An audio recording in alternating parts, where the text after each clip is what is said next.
Hello friends, welcome to my YouTube channel just for knowledge. पहले सभी को हार्दिक शुभकामनाएं जिनका कल रिजल्ट आया था। हरियाणा बोर्ड का रिजल्ट कल डिक्लेयर हुआ था, रात को 12 बजे पब्लिश हुआ था। जब सभी विद्यार्थियों ने देखा तो सभी के मन में एक उत्साह आ गया।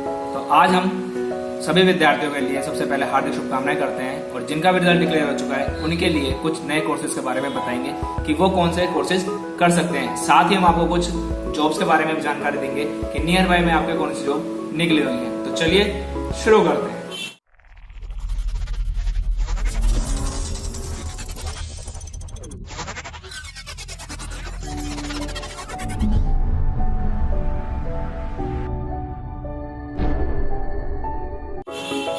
सबसे पहले हम बात करते हैं मेडिकल स्टूडेंट्स की, जिन्होंने 12th में मेडिकल से 12th की है और अभी उनका रिजल्ट आया है, चाहे वो सीबीएसई हो, चाहे वो आईसीएसई हो, चाहे वो हरियाणा बोर्ड से रिलेटेड हो। अब बच्चों के मन में क्वेश्चन ये रहता है कि हम आगे क्या करें मेडिकल्स वालों के लिए। सबसे पहले आज हम मेडिकल वालों के लिए बात करेंगे, फिर हम धीरे धीरे करके सभी के बारे में बातें करेंगे। सबसे पहले उनके पास केवल ज्यादातर मैंने देखा है कि बच्चों के पास केवल कुछ लिमिटेड ऑप्शंस रहते हैं कि उन्होंने या तो बीएससी कर ली या फिर वो एमबीबीएस की तैयारी करने चले गए। एमबीबीएस की तैयारी करने के लिए उन्होंने 2 साल 3 साल कोचिंग ली, उसके बाद फिर वो उन्होंने एमबीबीएस क्रैक नहीं हुआ तो नॉर्मली बीएससी कर ली। ऐसे बहुत से बच्चे होते हैं, फिर वो क्या होते हैं, डिप्रेशन का शिकार होना शुरू हो जाते हैं। बट डोंट वरी, मैं आज आपको बहुत सारे कोर्सेज के बारे में बताने वाला हूँ जो आप 12th मेडिकल के बाद कर सकते हैं, और डिप्लोमा कोर्सेज के बारे में भी कुछ जानकारी दूंगा जो आप शॉर्ट टर्म में कोर्सेज करके अच्छी अर्निंग कर सकते हैं। सबसे पहले बात करते हैं हम ग्रेजुएशन की, मतलब बीएससी की। तो अगर आपने 12th में मेडिकल से ली है, आपने 12th में बायोलॉजी ली थी, बायोलॉजी फिजिक्स केमिस्ट्री के साथ आपने 12th की है, तो इसके साथ ही आप मेडिकल फील्ड में अपना कुछ कोर्सेज कर सकते हैं। जैसे हम बेसिकली जानते हैं एमबीबीएस, मेडिसिन बैचलर सर्जरी। सबसे पहले कोर्सेज बच्चे इसी के लिए चलते हैं जिसके लिए एक नीट का एग्जाम क्वालिफाइड करना पड़ता है। इसी के साथ बीडीएस होता है, बीडीएस के साथ और भी मेडिकल कोर्सेज करना चाहते हैं तो उनमें आप BAMS bachelor of Ayurvedic medicine and surgery, BHMS bachelor of homeopathic medicine and surgery, इसके अलावा BUMS बैचलर ऑफ यूनानी मेडिसिन सर्जरी का भी कोर्स कर सकते हैं। ये एक बहुत ही रेपुटेटेड कोर्स है, सभी को आप आराम से कर सकते हैं, चाहे वो BHMS हो, BAMS हो, BUMS हो, सभी एक पैरेलल कोर्स में चलते हैं।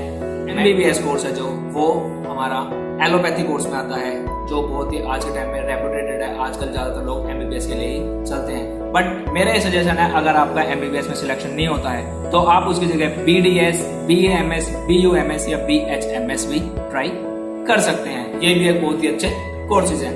अगर हम बात करते हैं ग्रेजुएशन की, बहुत से बच्चे होते हैं कि वो मेडिकल कोर्सेज का खर्चा अफोर्ड नहीं कर सकते, मेडिकल कोर्सेज की फीस बहुत ज्यादा होती है, तो बच्चे क्या करते हैं कि वो ग्रेजुएशन कोर्सेज की तरफ चलते हैं। तो हम आपको बहुत सारी वैरायटी आज बताएंगे कि आप ग्रेजुएशन किन किन कोर्सेज के अंदर कर सकते हैं मेडिकल स्टूडेंट्स के लिए, जिनका एक बहुत अच्छा स्कोप आज के टाइम में अवेलेबल है। सबसे बात करते हैं हम BSc इन एग्रीकल्चर। आप एग्रीकल्चर में कोर्स करके, एग्रीकल्चर का कोर्स करके बहुत सी यूनिवर्सिटीज हैं हरियाणा के अंदर, दिल्ली के अंदर या ऑल ओवर इंडिया के अंदर, जिनमें आप एग्रीकल्चर में कर सकते हैं, BSc कर सकते हैं। उसके अंदर आप ग्रेजुएशन होने के बाद मास्टर्स कर सकते हैं, PhD कर सकते हैं और फर्दर कोर्सेज भी कर सकते हैं, जिसमें आप एग्रीकल्चर के लिए आप किसानों को बहुत अच्छे तरीके से समझा सकते हैं कि वो एग्रीकल्चर में क्या क्या नया प्रयोग करें और कैसे कैसे करें। दूसरी हम बात करते हैं हॉर्टिकल्चर के बारे में, उसका भी आप ग्रेजुएशन में हॉर्टिकल्चर में कर सकते हैं। तीसरा हमारे पास है जूलॉजी, जो आजकल सभी को पता होता है, जिन्होंने मेडिकल करी है 12th में उन्हें पता होता है बायोलॉजी, बॉटनी और जूलॉजी 2 पार्ट्स में डिवाइडेड होती है। तो आप दोनों को ही अलग अलग करके इनमें ग्रेजुएशन कर सकते हैं, चाहे वो जूलॉजी हो चाहे वो बॉटनी हो। इसके अलावा एक सबसे ट्रेंडिंग कोर्स आज के टाइम पे चल रहा है BSc इन बायोटेक्नोलॉजी। बहुत ही अच्छा कोर्स है, बहुत ही उत्तम कोर्स है। अगर आप ये कोर्स करते हैं तो आप टेक्नोलॉजी और बायोलॉजी को एक साथ में मिला सकते हैं। जैसा भी आप सभी ने देखा होगा, कोविड-19 में सबसे ज्यादा रोल जो है वो बायोटेक्नोलॉजिस्ट का ही है।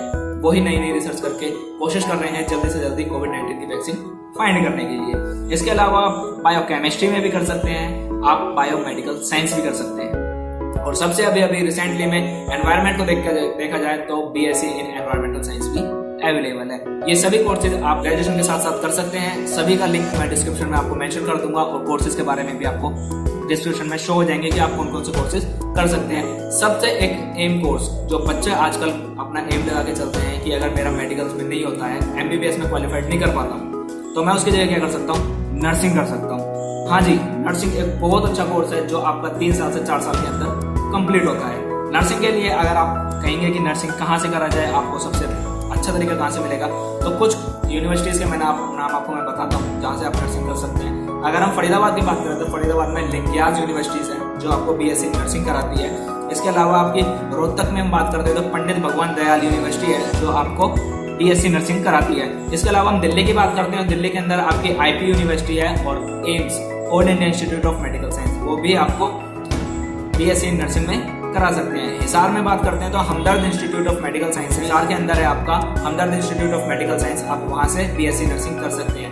BSc नर्सिंग के साथ ही आप गवर्नमेंट जॉब्स के लिए भी तैयारी कर सकते हैं। BSc नर्सिंग में बहुत सारी गवर्नमेंट जॉब्स भी निकलती हैं, आप इजीली तरीके से आराम से जाकर आप वहां से गवर्नमेंट जॉब्स की अप्लाई कर सकते हैं।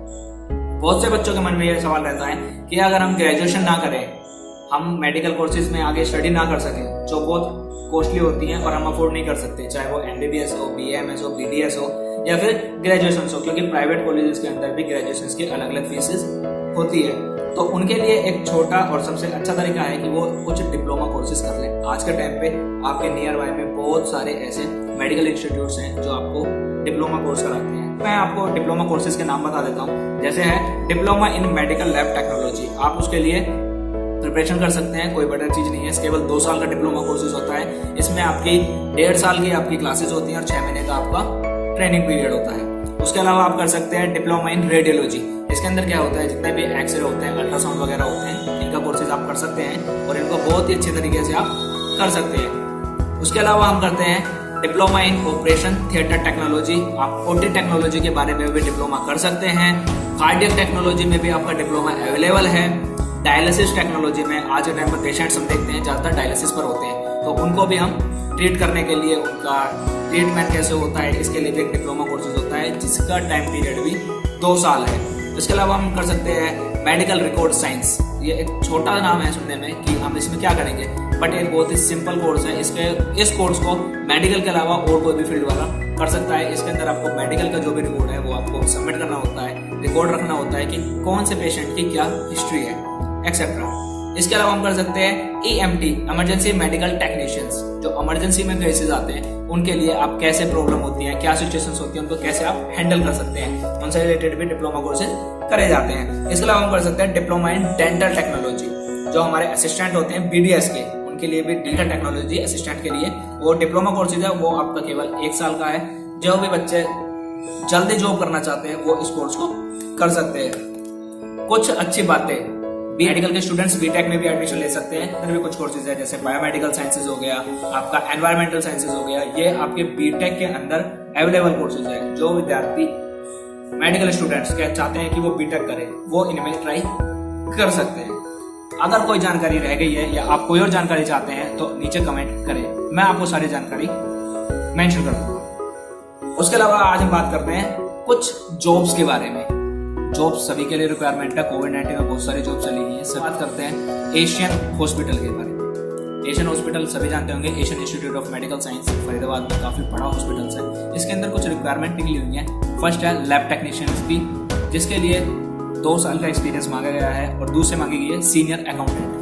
अगर आपने DMLT कोर्स किया हुआ है तो आप लैब टेक्नीशियन के अप्लाई कर सकते हैं और आपको अकाउंट्स के बारे में ज़्यादा नॉलेज है और आप पिछले 5 या 6 साल से कंटिन्यू वर्क कर रहे हैं साइंस अकाउंट्स के बारे में, तो आप सीनियर अकाउंटेंट के लिए अप्लाई कर सकते हैं। अप्लाई करने का लिंक डिस्क्रिप्शन में अवेलेबल है। उसके अलावा हम बात करते हैं जियो।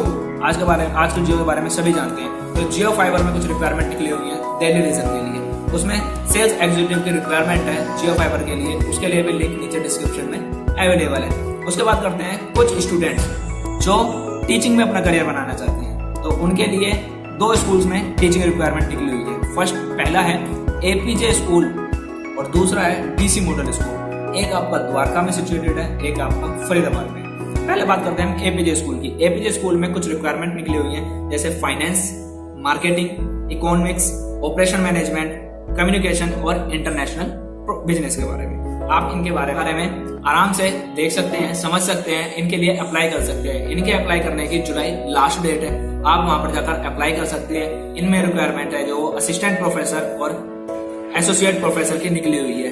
अप्लाई करने के लिए लिंक नीचे डिस्क्रिप्शन में अवेलेबल है, आप वहां पर जाकर अप्लाई कर सकते हैं। बात करते हैं DC model senior secondary school की, जो फरीदाबाद में अवेलेबल है। उसमें TGT और PGT दोनों के लिए रिक्वायरमेंट निकली हुई है। पहले बात करते हैं हम टीजीटी के लिए। तो टीजीटी टीचर्स के लिए मैथ्स और साइंस में रिक्वायरमेंट अवेलेबल है, और पीजीटी के लिए बात करते हैं तो बायोलॉजी, इकोनॉमिक्स और अकाउंट्स के लिए अवेलेबल है। सभी का क्राइटेरिया सीबीएसई की गाइडलाइंस के अकॉर्डिंग होगा। आपको बीएड कंपलसरी होना जरूरी है, आप अप्लाई कर सकते हैं, जॉब कर सकते हैं जिनको टीचिंग करियर में अपना करियर बनाना है।